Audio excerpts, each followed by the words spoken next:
Alhamdulillahi Rabbil Alamin wal aqibatu lil muttaqin wala udwana illa 'alal zalimin. Wa sallallahu wa sallama ala sayyidina wa habibina wa syafi'ina Muhammadin wa ala alihi wa sahbihi ajma'in. Amma ba'd. Subhanaka la ilma lana illa ma 'allamtana innaka antal alimul hakim. Rabbi shrah li sadri wa yassir li amri wahlul 'uqdatam min lisani yafqahu qawli. Amin ya rabbal. Hadirin jamaah majelis taklim Masjid An-Nur Kota Batu yang dimuliakan oleh Allah Subhanahu wa taala. Pertama-tama marilah kita sama-sama bersyukur kepada Allah Subhanahu wa taala atas kenikmatan yang masih senantiasa Allah berikan kepada kita semua. Baik itu nikmat Islam dan iman, baik itu nikmat taufik dari Allah, digiring kita untuk ke majelis-majelis yang di situ ada ridha Allah. Nikmat afiyah, nikmat afiyah adalah nikmat kita jauh dari musibah dan bala, hingga dengannya dalam keadaan sehat wal afiat kita kumpul di tempat yang mulia ini. Semoga senantiasa kenikmatan ini menemani kita hingga kita tutup hidup kita dengan keadaan husnul khatimah. Amin ya rabbal alamin.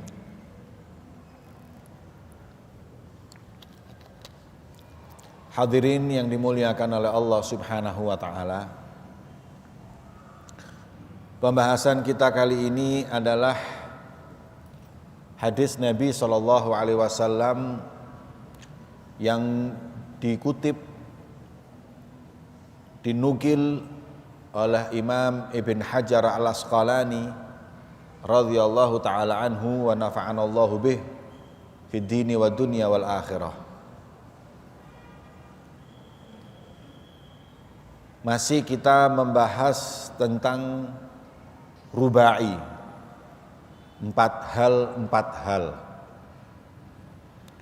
Nabi SAW beliau bersabda, al-kawakibu li ahli samai amanatun. Bintang-bintang di langit untuk penduduk langit itu adalah pembawa aman.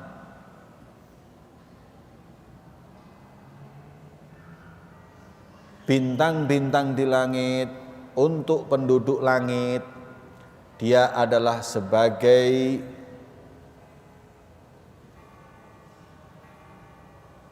pembimbing, pembawa aman.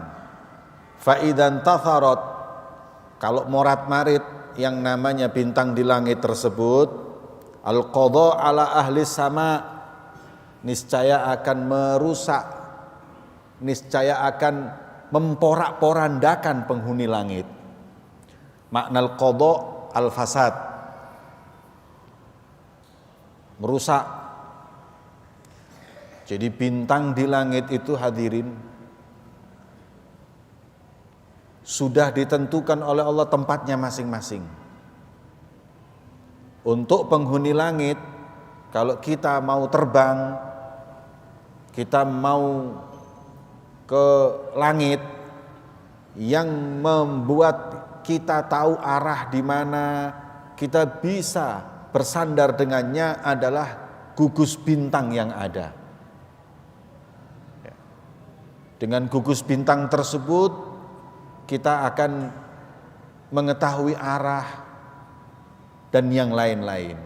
Jadi bintang ini dengan gugusnya, tempatnya betul-betul membawa petunjuk buat penghuni langit. Kalau morat-marit, bubar penghuni langit. Satu.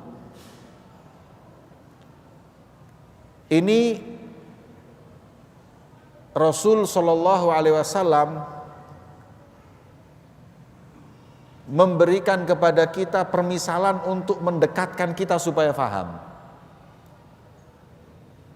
Begitu pentingnya bintang di langit buat penghuni langit. Wa ahlu baiti, dan anak cucuku, keluargaku, mereka adalah anak dari Ali dan Fatimah, turunan Hasan dan Husain, hingga sampai nanti hari kiamat yang akan ditutup dengan kedatangan Imam Mahdi, adalah sebagai amanun li ummati, pembawa petunjuk, pembawa keamanan untuk umatku. Anak cucu Rasulullah, keluarga Nabi SAW diibaratkan oleh Nabi seperti bintang yang membawa petunjuk buat penghuni langit. Adapun untuk penghuni bumi atau untuk umatku, petunjuk dan pembawa keamanan adalah ahlu baiti.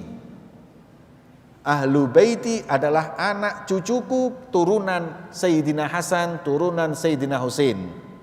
Fa idza zala ahlu baiti, kalau anak cucuku habis,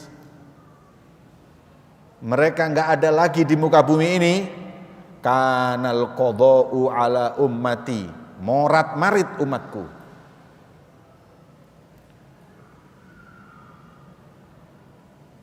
Umatku akan fasad, ya, rusak, porak-poranda. Umatku akan porak-poranda.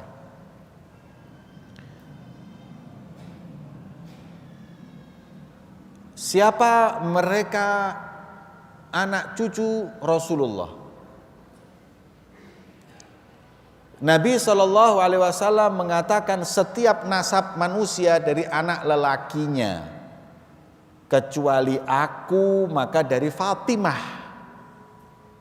Ini Nabi sendiri yang mengatakan bahwa anak cucunya Nabi itu dari anaknya Fatimah. Fatimah punya suami Ali bin Abi Thalib. Kemudian mempunyai anak 3, yang 2 meninggal, yang 1 meninggal namanya Muhsin. Yang 2 hidup, Hasan dan Husain. Hasan punya turunan, Husain punya turunan. Di Indonesia, Sunan-Sunan Wali Songo itu adalah ahlu baiti Rasulullah, anak cucu Rasulullah dari keturunan Husain. Yang di Maroko, kebanyakan di daerah Maroko, Turki, mereka ada juga anak cucu Rasulullah dari turunan Hasan. Ya. Walaupun di sana ada turunan Husain, di sini juga ada turunan Sayyidina Hasan. Macam-macam, hanya mayoritas seperti itu. Di Asia Tenggara kebanyakan adalah turunan Sayyidina Husain. Mereka memiliki khususiyah yang kita tidak boleh mengingkarinya.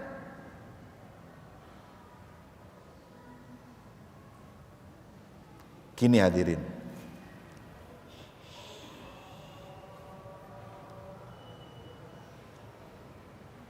Allah Subhanahu wa ta'ala berfirman dalam Al-Quran, yakhtassu bi rahmatihi man yasha.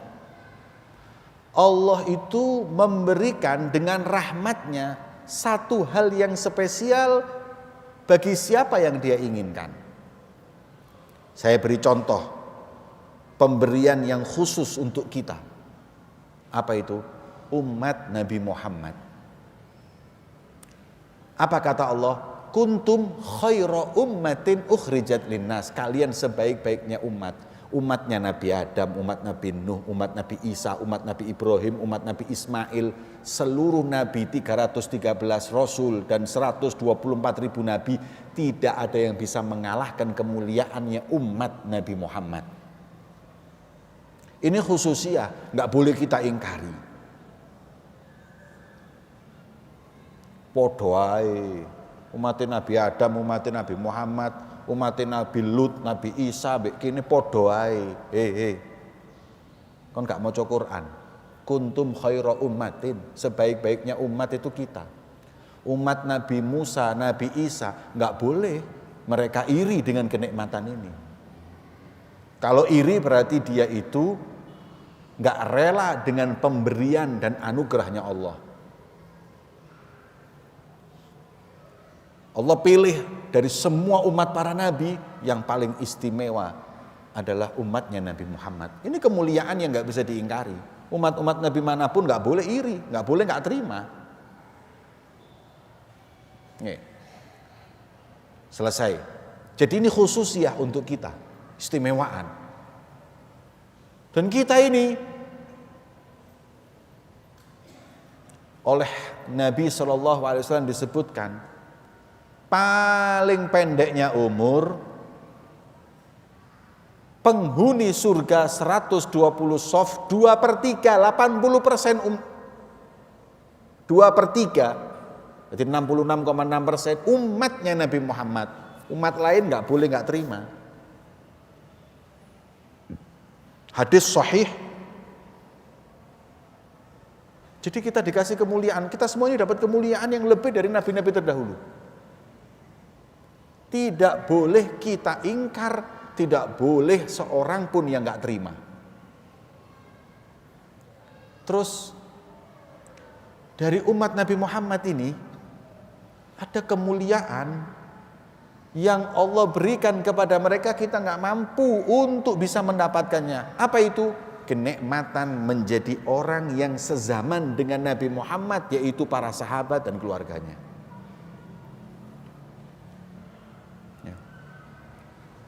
Kata Nabi, khairul kuruni qarni.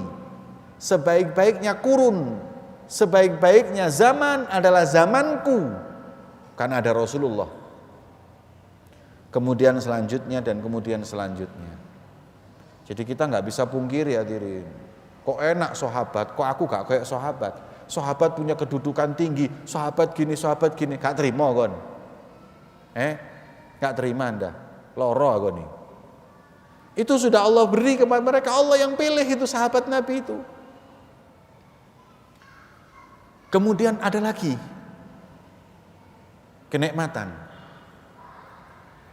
di mana Allah Subhanahu wa taala menjadikan sebagian orang di antara kita mempunyai garis keturunan, garis nasab, darah yang menyambung kepada beliau junjungan Nabi besar Muhammad. Kita nggak bisa ingkari juga. Kemudian Allah puji dalam Al-Quran. Ketika Allah Subhanahu wa ta'ala melihat perjuangan Nabi Muhammad, Allah berfirman kepada Nabi Muhammad, Muhammad, sampaikan kepada umatmu, qul la as'alukum alaihi ajran illa mawaddata fil qurba. Sampaikan kepada umatmu, aku ini berkorban, berdakwah, nyelamatin kalian, gak minta apa-apa. Aku gak minta ganjaran, aku gak minta biaya. Cuman aku minta kalian cintai anak cucuku, Quran.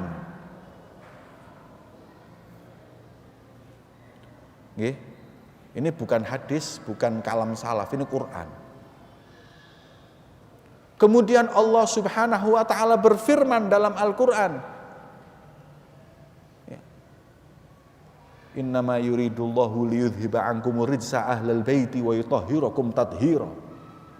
Sesungguhnya Allah Subhanahu wa ta'ala menginginkan untuk membersihkan dan mensucikan keluarga Nabi dengan penyucian yang sesuci-sucinya. Hadirin, ini semua Quran. Maka mereka mendapatkan khususiyah, kemuliaan yang kita nggak bisa ingkar.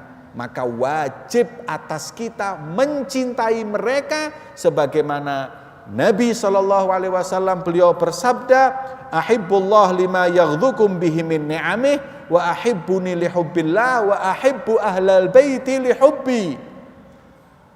Sesungguhnya Allah subhanahu wa ta'ala, Rasulullah SAW bersabda, cintailah Allah karena kalian telah makan dari kenikmatannya, pemberiannya. Dan cintai aku karena cintamu kepada Allah, dan cintai anak cucuku karena cintamu kepadaku.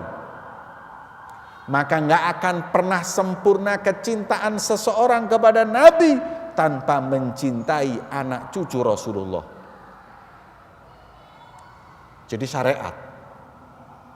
Mencintai mereka itu syariat. Ya. Betul. Mereka juga manusia biasa, hadirin. Gak terus kayak Superman.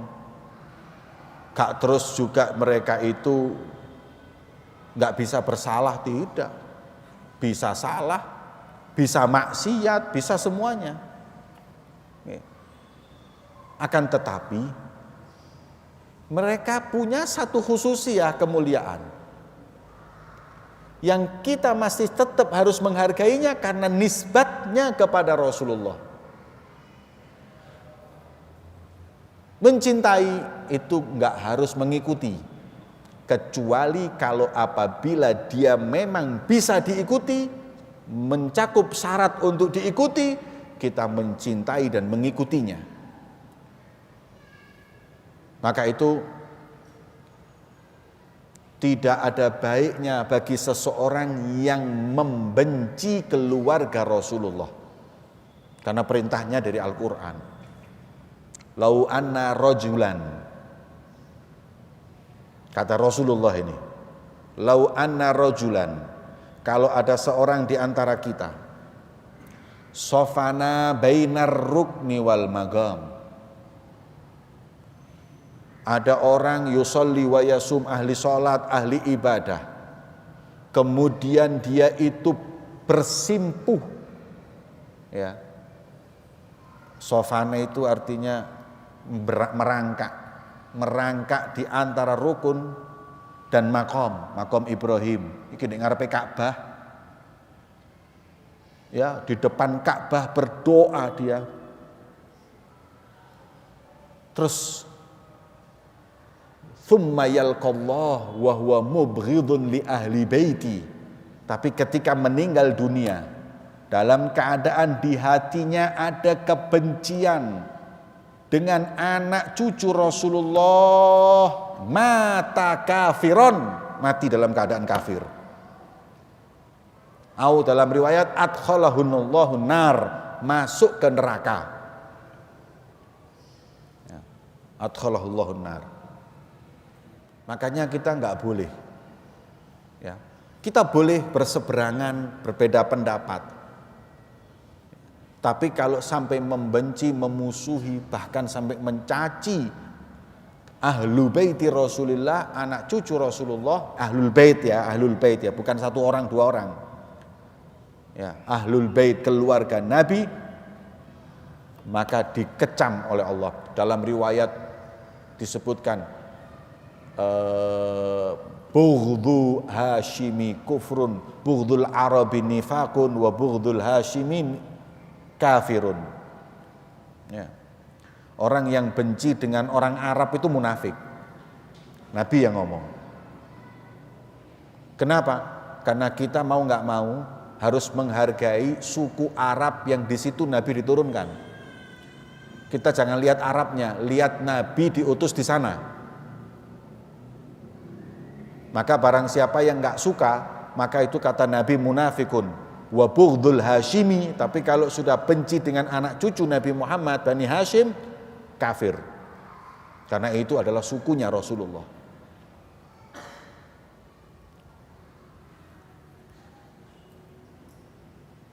Hadirin yang dimuliakan oleh Allah Subhanahu wa taala. Nabi mengatakan bahwa keluarga beliau amanun li ummati. Keberadaan mereka membawa aman, petunjuk untuk umatnya. Maka apabila mereka hilang dari tengah-tengah kita, yang ada adalah porak-poranda di umatnya Nabi SAW. Wa ana, dan aku, kata Rasulullah, amanun li ashabi, aku membawa petunjuk membawa rasa aman untuk para sahabatku. Fa idza dhahabtu, kalau sampai nanti aku meninggal dunia, aku tinggalkan para sahabatku, kanal qadha ala ashabi, akan porak-poranda para sahabatku. Betul. Ada enggak perang antara sahabat Nabi? Ada, hadirin. Ada perang Jamal. Ada perang Jamal, perang Siffin. Ini perang antara sahabat-sahabat Nabi satu dengan lain. Ya. Walaupun sebabnya adalah ijtihad, perbedaan pendapat yang kemudian ada pihak-pihak tertentu yang membakar, memprovokasi hingga akhirnya perang terjadi di antara sahabat. Dan gak sedikit sahabat yang meninggal dunia, hadirin, dalam peperangan-peperangan tersebut. Dan Nabi SAW sudah mengatakan kalau Rasulullah gak ada, udah pasti ada khilaf, pasti ada perbedaan di antara mereka dan pasti ada tumpah darah. Ada seorang sahabat namanya Ammar bin Yasir. Ammar bin Yasir itu ketika Rasulullah pindah ke Madinah, waktu bangun Masjid Nabawi, Ammar itu jatuh. Bangun gitu, naik pelepah kurma, jatuh, bluk. Waduh, mati wis. Mati udah. Kata para sahabat, mati wis. Ya Rasulullah, Ammar jatuh dari pohon kurma, wis kirim salam wis. Kata Nabi apa? Waiha Ammar taqtuluhu fi'atul baghiyah. Enggak. Ammar itu nanti matinya dibunuh oleh kelompok orang yang membangkang. Temenan, hadirin, Ammar enggak mati. Kejadian lagi yang kedua kalinya. Waduh, Ammar kecelakaan. Kata Rasulullah, enggak. Taqtuluhu fi'atul baghiyah. Yang membunuh Ammar itu nantinya sekelompok orang yang membangkang, bukan kafir. Baghiyah itu membangkang. Sampailah saat Rasulullah meninggal, Ammar masih hidup. Sayyidina Abu Bakar jadi khalifah, Ammar masih hidup. Sayyidina Umar jadi khalifah, Ammar masih hidup. Sayyidina Utsman jadi khalifah, Ammar masih hidup. Sampai zaman Sayyidina Ali, hampir 30 tahun ini setelah Rasulullah. Karena Khulafaur Rasyidin kan 30 tahun. Sampai zaman Sayyidina Ali, Ammar masih hidup. Mulailah ada perselisihan. Pertama kali perselisihan yang terjadi di umat Islam ini adalah meninggalnya Sayyidina Utsman. Ketika Sayyidina Utsman meninggal, mulailah banyak fitnah yang menyebar bahwa Utsman dibunuh Ali bin Abi Thalib.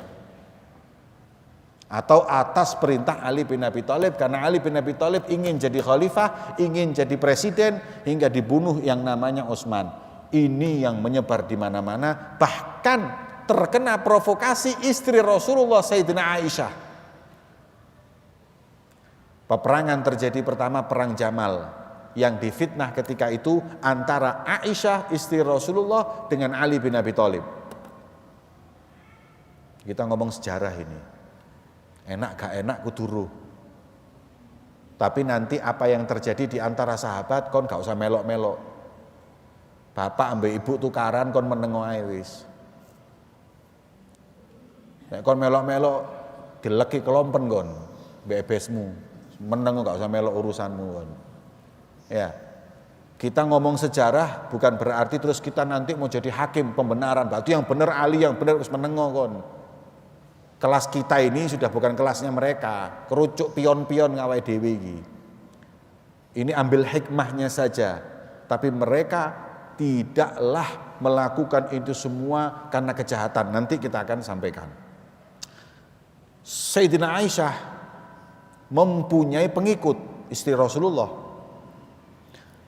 Khalifah yang sah sepeninggal Sayyidina Utsman, Dewan Syuro menyebutkan Ali bin Abi Thalib.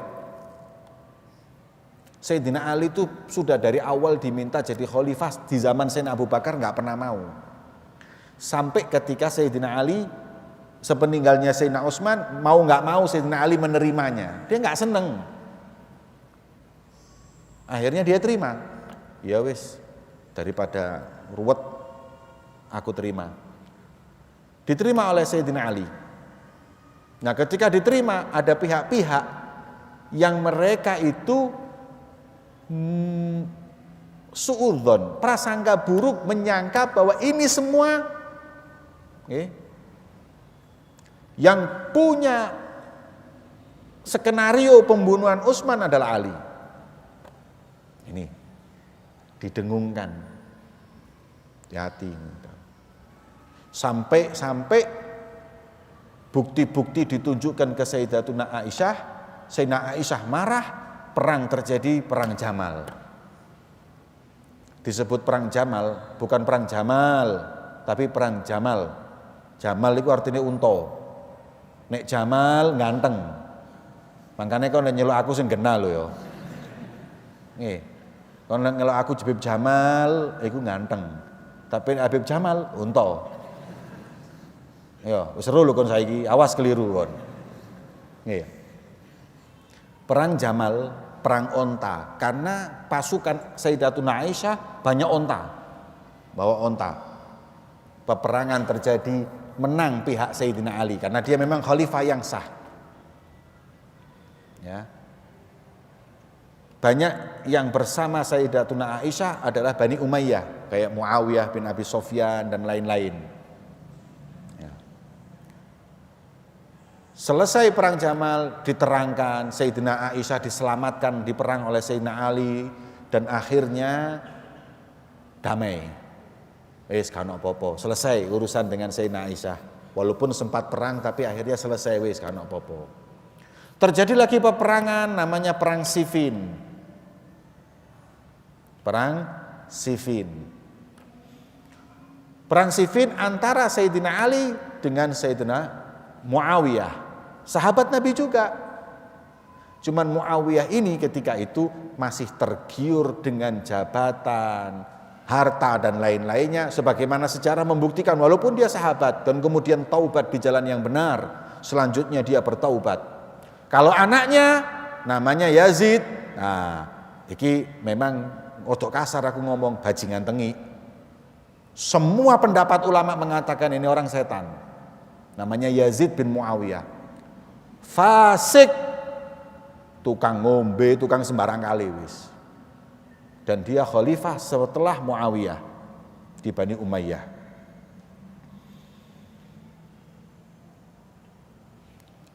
Peperangan terjadi antara Muawiyah dengan Ali bin Abi Thalib.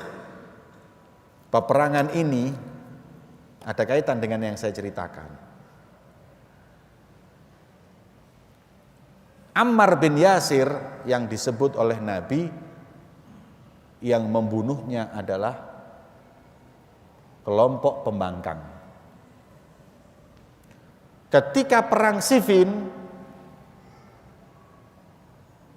kelompok Muawiyah dengan kelompok Ali bin Abi Thalib radhiyallahu taala anhuma berhadap-hadapan. Muslim kabeh lho, mukmin kabeh lho.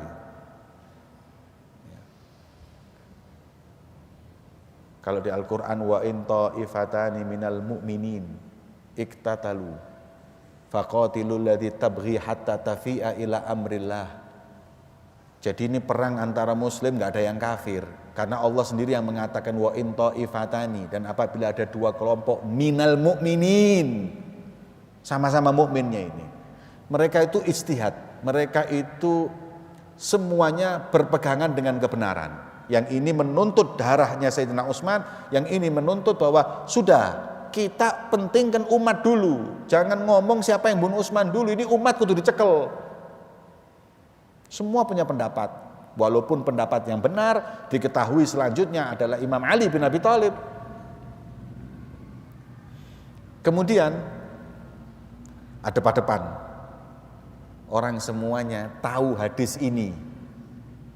Yang membunuh Ammar adalah kelompok pembangkang. Ammar berada pada Muawiyah, ya sudah celakalah Ali bin Abi Thalib. Kalau ada pada Ali bin Abi Thalib, celakalah Muawiyah. Nggak taunya Ammar bersama Sayyidina Ali bin Abi Thalib. Orang-orang menyebutkan, dulu hadis ojo lali, hadisnya Kanjeng Nabi. Sing mateni Ammar fi abaghiyah, berarti kita pembangkang ini. Maka berapa ratus bahkan berapa ribu orang tobat, langsung mundur. Lihat Ammar pertama Sayyidina Ali, mundur. Ketika mundur, kata Muawiyah ketika itu, belum tentu Ammar mati nih. Yang bunuh Ammar adalah kelompok pembangkang. Lah kita ini belum bunuh kok. Ya. Oh iya sih, belum tentu mati. Maka jauhkanlah pedang kalian, tombak kalian, panah kalian dari Ammar. Jangan sampai Ammar mati. Kalau Ammar mati berarti kita ini persis yang dikatakan Rasul, fi'atul baghiyah, kelompok pembangkang. Jangan ada yang bunuh. Wah, Ammar bin Yasir usianya udah berapa? 70 lebih ini. Ikut perang. Kemudian perang terjadi. Yang jenenge perang gak iso diatur. Tombak dilepaskan, tancap ke dadanya Ammar bin Yasir. Ketika tertancap ke dada Ammar bin Yasir, teriak langsung orang-orang, "Mata Ammar, mata Ammar!" Lemes kelompok Muawiyah. Waduh, kita fi'atul baghiyah yang dikatakan Rasulullah. Tapi yang namanya perang itu kan siasat. Muawiyah mengatakan, alladzi qatala Ammaron huwallazi akhraja Ammaron fil ma'rakah. Yang bunuh Ammar adalah yang membawa Ammar ke peperangan, yaitu Ali bin Abi Thalib. Pinter kan? Lak ngono arek, politik lak ngono.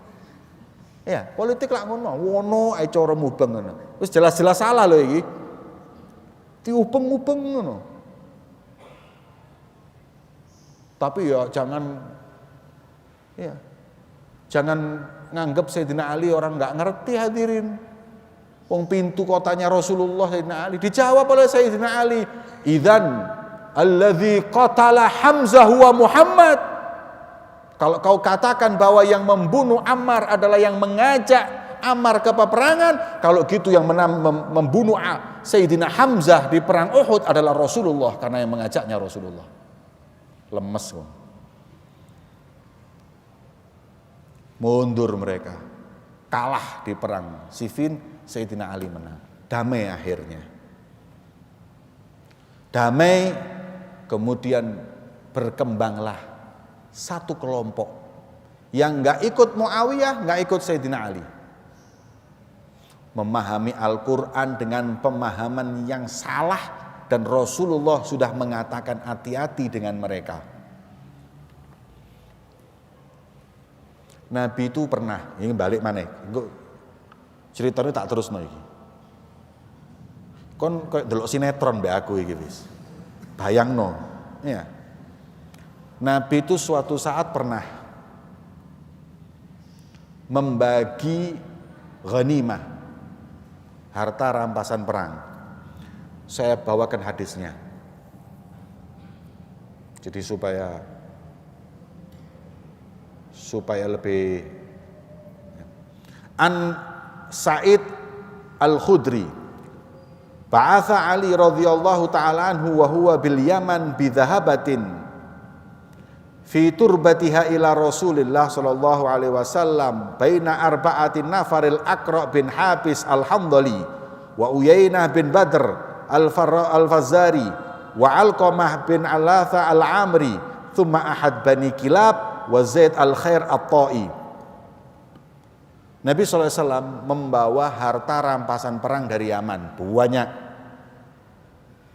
Kemudian datang mereka ini, qala fa ghadiba Quraisyun, ya.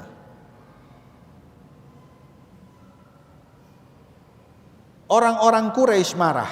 Mereka berkata, atu'ti sonadid najdin wa tada'una, ya.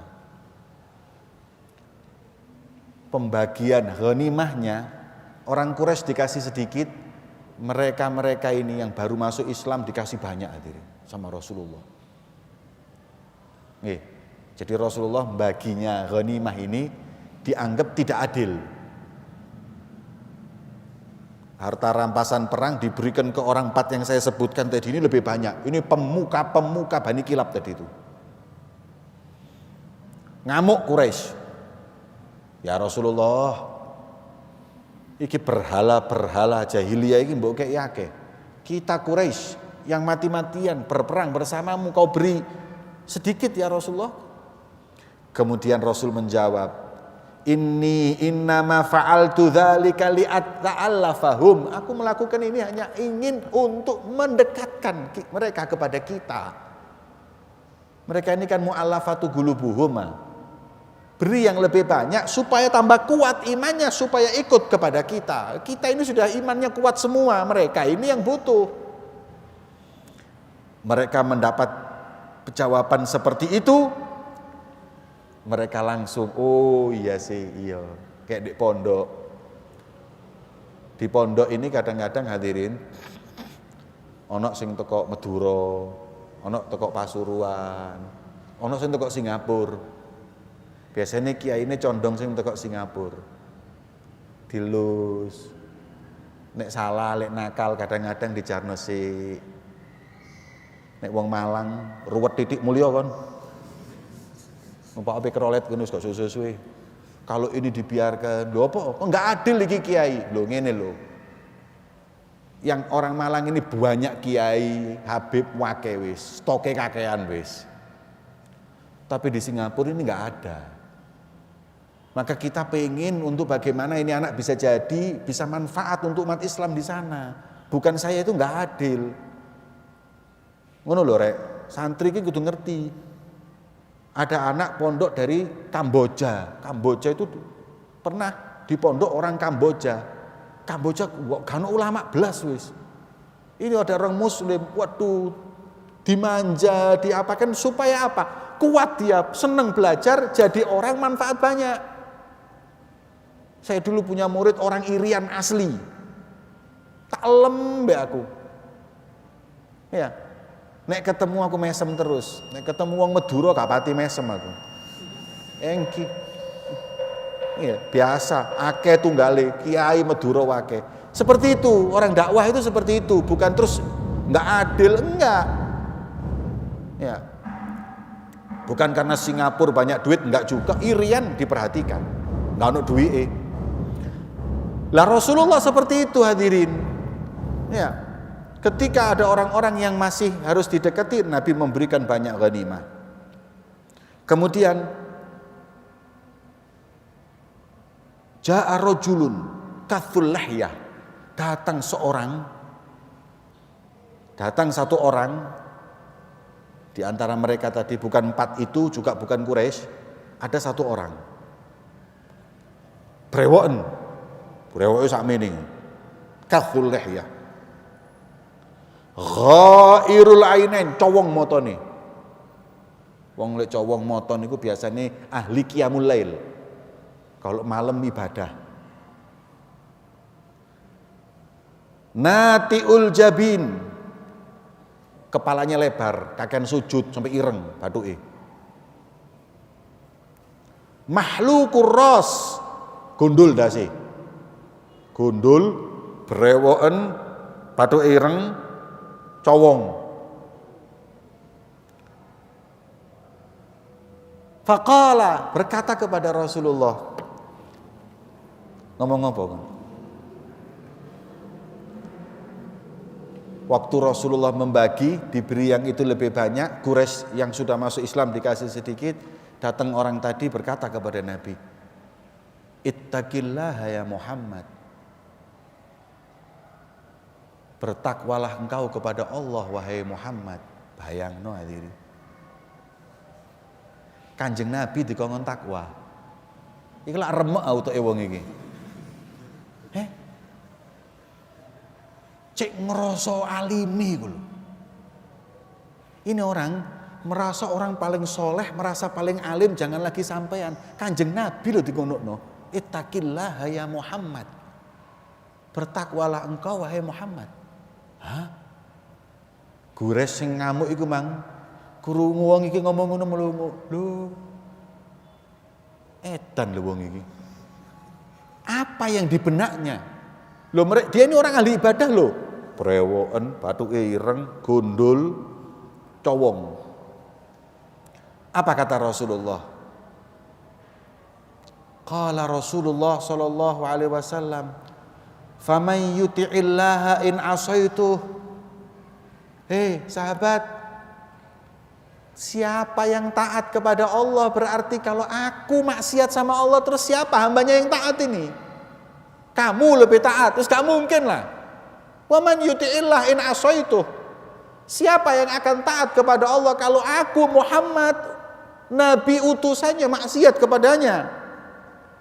Hei, ayakmanuni ala ahlil ard wala ta'manuni. Allah itu loh memberikan amanat kepadaku untuk bumi dan alam semesta, tapi engkau gak percaya denganku? Allah percaya mengembankan amanat aku sebagai Rasul di bumi ini, kamu gak percaya? Kemudian Nabi SAW setelah bicara kayak gitu, thumma adbar rajul fasta'dzana rajul minan qaum fi qatlih. Orang ini ya wis, pergi dia. Sahabat yang lain gak terima, hadirin. Kemudian ada seorang di antara mereka minta izin kepada Rasulullah. Ya Rasulullah, izinkan aku membunuh orang ini. Nggih. Sapa rek sahabat iki? Sing modele gak sabar ngene Arema iki. Nggih. Ya Rasulullah, saya bunuh. Dalam riwayat disebutkan yang ngomong gitu, yurawna annahu Khalid bin Walid. Sayyidina Khalid bin Walid, Sayfullahil Maslul. Lihat dia ngomong gitu sama Nabi, ya Rasulullah, ngapunten wis, gak suwe-suwe tak pateni wong iki. Kemudian Nabi menjawab, faqala Rasulullah. Nah ini nih.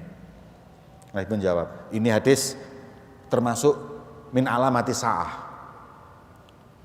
Beliau mengatakan, inna min dhi'i hadha.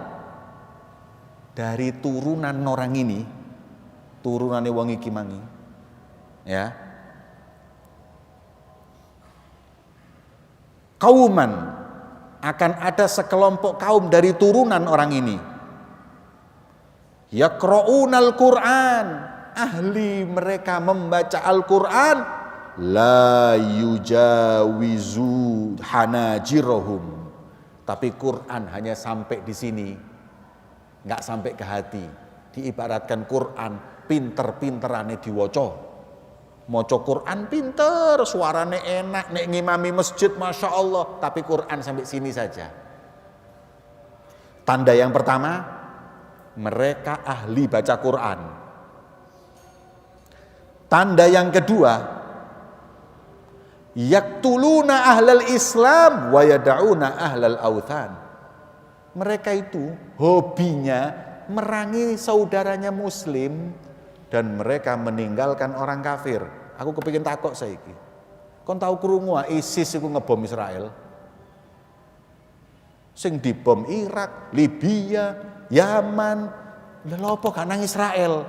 Yang sudah jelas-jelas mereka kafir harbi memerangi Palestina orang muslim, menjajah seluruh dunia, sepakat kecuali Amerika bahwa ini penjajahan. Kenapa diam? Kenapa yang dibunuh ini kok kita sesama muslim?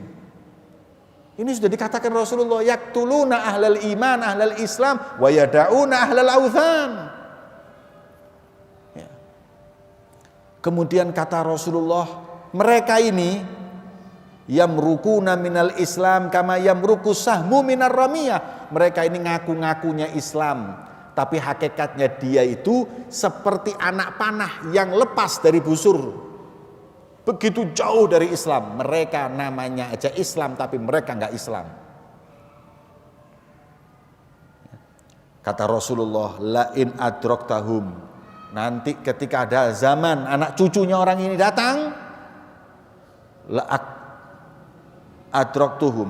La in adraktuhum, kalau aku sampai mengalami zaman mereka, la aktulnahum qatla adin, aku akan perangi mereka sebagaimana memerangi kaum Ad. Hadis muttafaqun alaih Bukhari wa Muslim. Nah ini. Jadi seperti itu. Kita kembali ini. Kaum ini datang di tengah-tengah keramaian antara Sayyidina Ali dengan Muawiyah yang disebut dengan kaum Khawarij. Iki perang Muawiyah dengan Sayyidina Ali, datang kelompok ketiga, ya ini. Apa mereka maunya? Bunuh Muawiyah, bunuh Ali bin Abi Thalib. Akhirnya di waktu subuh dibunuhlah mereka berdua. Sayyidina Ali berhasil dibunuh. Muawiyah sholat di masjid subuh, keluar dipenggal, tapi Allah belum mentakdirkan, dilesi, digeruduk. Akhirnya orang tersebut nggak berhasil membunuh Muawiyah, tapi berhasil membunuh Sayyidina Ali. Akhirnya naiklah selanjutnya Hasan bin Ali 2 tahun. Diruweti. Akhirnya Muawiyah lah menjadi khalifah. Pas 30 tahun setelah Sayyidina Hasan adalah Khulafaur Rasyidin. Selanjutnya khilafah Bani Umayyah bukan khilafah Islamiyah Rasyidah, bukan. Tapi kata Rasulullah, khilafah min ba'di 30 sanah. Rasul sudah mengatakan khilafah setelahku cuma 30 tahun. Selanjutnya mulkun adudan, kekaisaran. Sampai nanti datang Imam Mahdi baru keluar lagi yang namanya khilafah. Makanya orang-orang sekarang menyusung khilafah itu enggak lucu. Karena khilafah yang namanya Umayyah, Abbasiyah, Utsmaniyah ini bukan khulafah Rasyidin. Ini mulkun adudan. Mereka hanya kerajaan muslim, tapi mereka bukan khilafah yang dikatakan oleh Rasulullah, yang diajarkan atau yang dibawa oleh Nabi. Mereka hanya menamakan dirinya khilafah. Ya, iki dawa lek diterusno rek, iki durung hadise durung mari. Nek tak terusno jam pira iki rek? Nggih, insyaallah episodenya selanjutnya minggu yang akan datang. Mugi-mugi manfaat untuk kita semuanya. Kita mesti harus tahu sejarah agar kita itu ngerti apa yang disampaikan Nabi SAW. Rasul itu semuanya sudah menyampaikan, hadirin. Ya. Nabi nggak ada, perang yang terjadi, dan itu yang terjadi. Ahlul baitnya Nabi nggak ada, hancur. Umat ini nggak punya petunjuk, bubar. Ya. Maka itu cintai sahabat Nabi, cintai Rasulullah, cintai keluarga Nabi SAW. Bisirril Fatihah.